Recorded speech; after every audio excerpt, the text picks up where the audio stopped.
to San Pelicano. This place is home to some of the world's finest EMTs, and you are about to join us. Let's get started.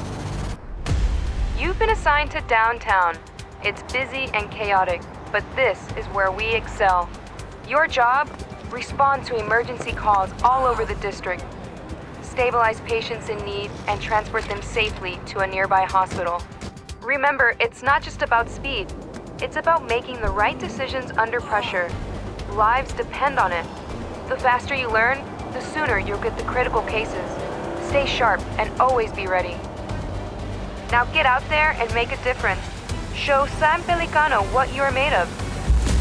We're counting on you.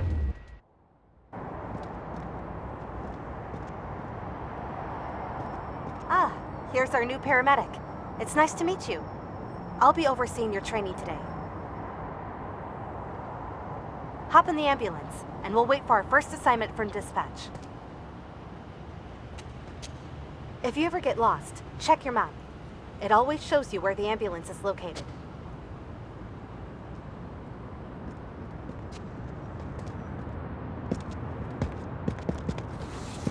Dispatch calling ambulance 152. You are needed at the scene of an accident.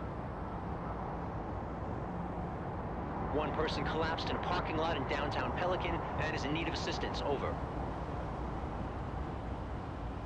152, roger. Heading out. Okay, we have received our first call-out. Don't worry, I will assist you every step of the way. You can check out the full version of the map if you want to see our complete route.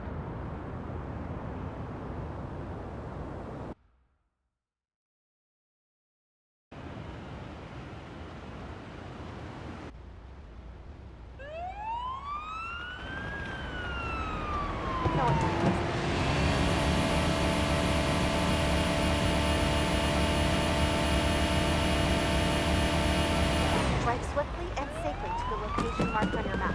Use the siren as needed.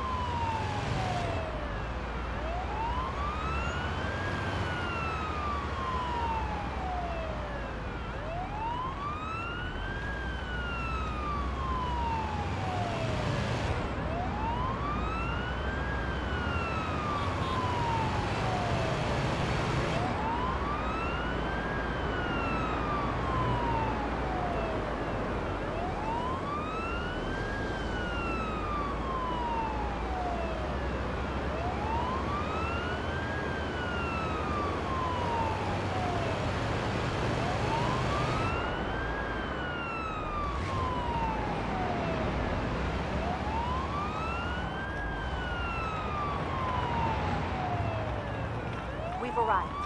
Let's assess the situation.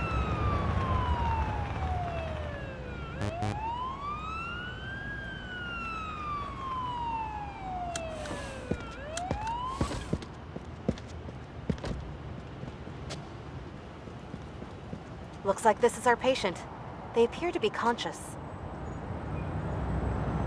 Before we begin treatment, we should ask the patient a set of relevant questions about their person and medical conditions.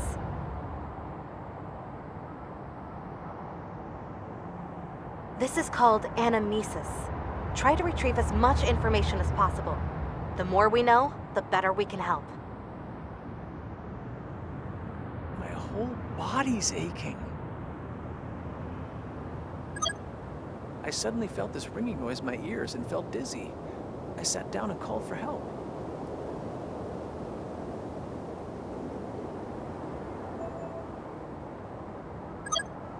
I suddenly felt this ringing noise. Take a moment to further inspect the patient.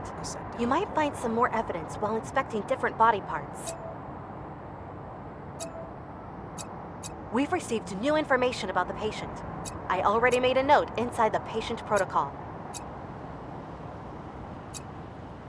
This is where we collect all relevant information about the patient and mark down newly discovered pieces of evidence. Take a look at it now.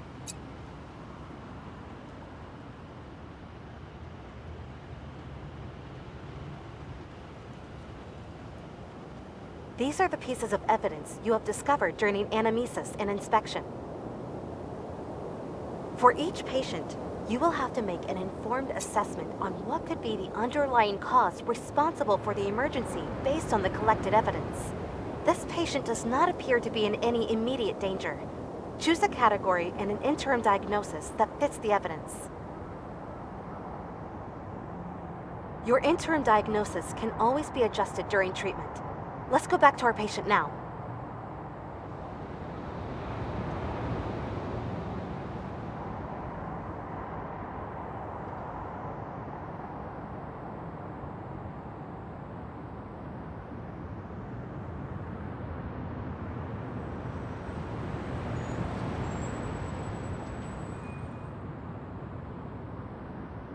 Good. Let's put the patient on the stretcher and continue treatment inside the ambulance.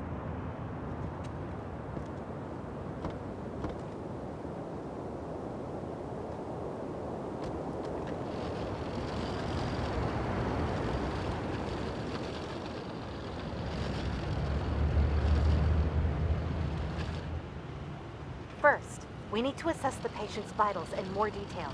This can only be done inside the ambulance.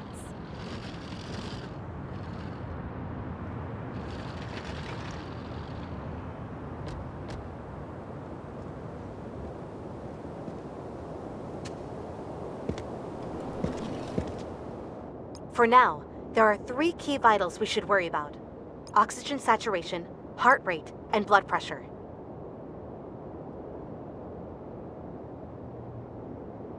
To measure both oxygen saturation and heart rate, attach the oximeter's clip on the patient's finger.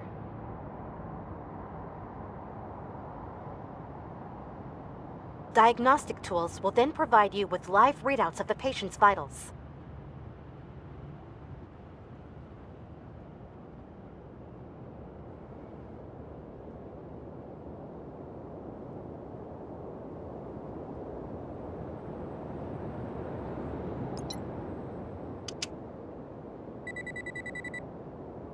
Next up, try attaching the blood pressure cuffs to the patient's upper arm. It will provide you with information about the patient's blood pressure.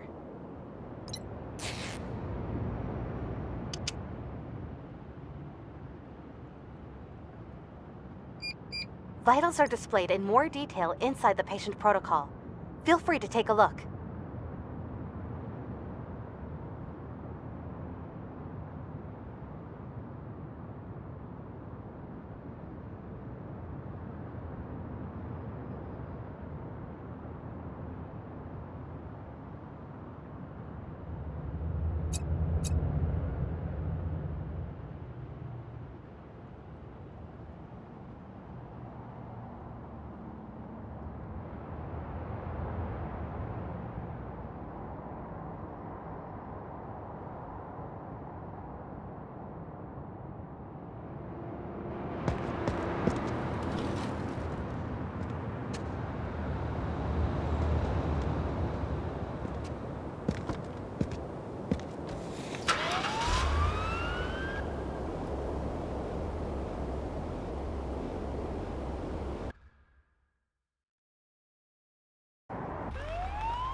All vitals seem to be within their normal range.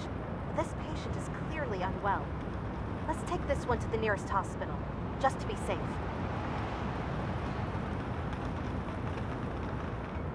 I will monitor the patient during transport, while you drive us to the closest hospital. The patient seems to be stable, so no need to rush.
We've arrived.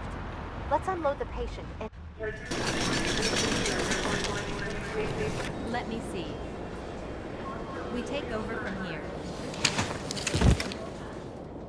Nice job. This concludes our first call out together. If you need a reminder on anything, you can always check your handbook. All relevant information can be found there.